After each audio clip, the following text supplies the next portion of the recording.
Kristen Keith here with head coach Gary Patterson. We're in his man cave. Coach, this is an amazing office. Can you give us a tour? Sure, I'd love to. This is, the history of really since we've been here at TCU, since we came.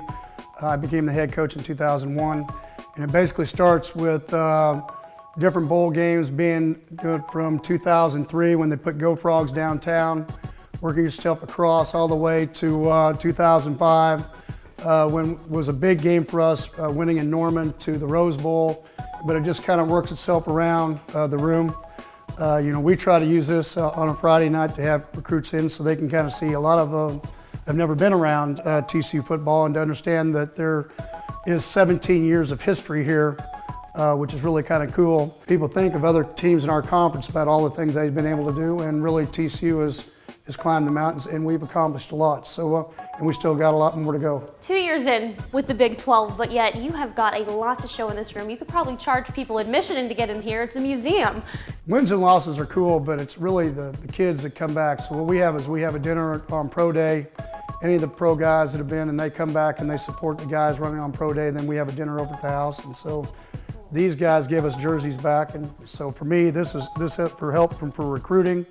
I have to ask, this is a blinged out football helmet. It was done by the best bedazzler I imagine in the world. Where did you get this, and what did this come from? It was given by the chancellor. Gave it to me after the Rose Bowl. It was really cool. It's one of my more prized possessions I have in this room, just because of tying academics and athletics together. I'm gonna have to get one of those. I like that. I think that might be my favorite thing in this room. Coach, I see on the walls up here you've actually got some guitars, and actually spread out all throughout the office you've got some guitars. Tell me, what is that about? Can you play? I like to play. I played in a band, but music and being a football coach really don't go along together very well as far as time elements. So I collect them. So you have people like Brad Paisley. We have a signed guitar. We have Toby Keith, Leanne Rhymes, Alan Jackson. So for me, that's what I like to do.